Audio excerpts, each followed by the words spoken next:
Every Scrum Master that wants to get into the Scrum Mastering profession needs to know these top 10 things. So get your pens and paper ready now. Number one, you need to understand the Scrum framework, and not just understand it. You need to have a deep physical, practical understanding of how it's actually implemented from A to Z, because your skills in the office will definitely be tested, and failure to demonstrate that you know what to do will show you up, and you might also lose your job. Number two, which is facilitation skills, because 90% of the Scrum Master job is actually organizing and managing the team. You're not really doing the work, it's the team that does most of the work. And your ability to organize the team individuals, organize everyone accordingly, and the way you push that result through shows how good your facilitation skills are. Number three, conflicts. You'll be doing a lot of conflict resolution, because sometimes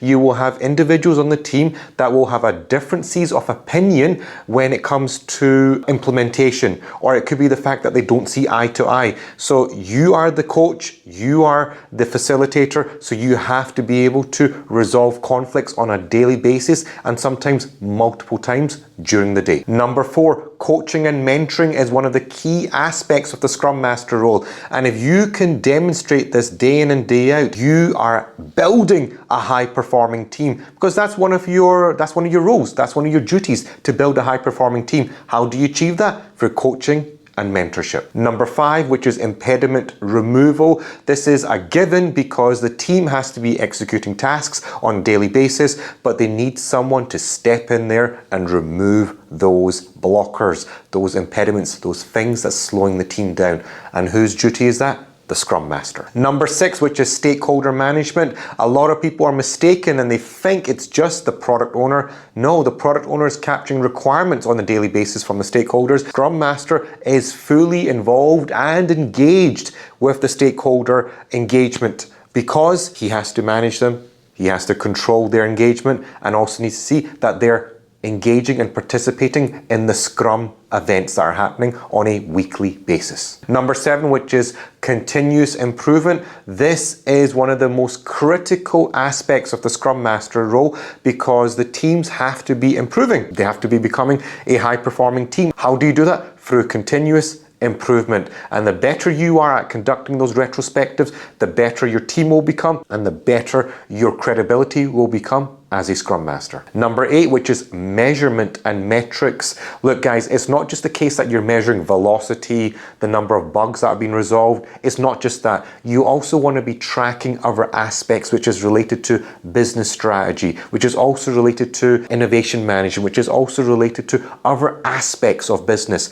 So it's not purely a technical production mentality that you're meant to have. As a Scrum Master, you're basically driving value for the business. If you can't represent that value that you are pushing for the business, you don't have any value yourself. Number nine, which is team dynamics and the motivation, because the Scrum Master is basically the house doctor. You are in charge of building that positive culture for everyone to really empower themselves by. And if you don't do that, no one else is going to do that. So you have to take that first step, the first initiative to create a positive culture. And number 10, which is all about flexibility and adaptability, because this is the world of agility. It's the way you respond, it's the way you adapt to certain changes in the marketplace, and how swiftly and smoothly your teams can adapt to those changes internally within your office, within your department. And who makes that mechanism happen?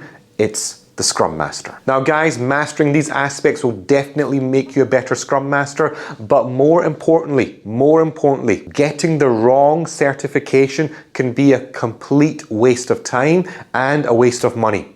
And it might lead you completely down the wrong path. And this is why within my programs, we focus on practical elements. You absolutely get certified in an international certification, but also I teach you in-depth practical look behind the scenes, what the Scrum Master is actually doing through my practical builder videos. So if you guys want to join one of my courses, one of my programs that are running on a weekly basis, feel free to click on the link below. Check out some of the pictures, the past class stuff that's happened, some of the testimonials, and on top of that, you can also book a free consultation with one of my team members if you would like to join for one of our weekly classes, okay? So guys, like, share, subscribe to the channel, leave a comment down below, and as always guys, thanks for watching.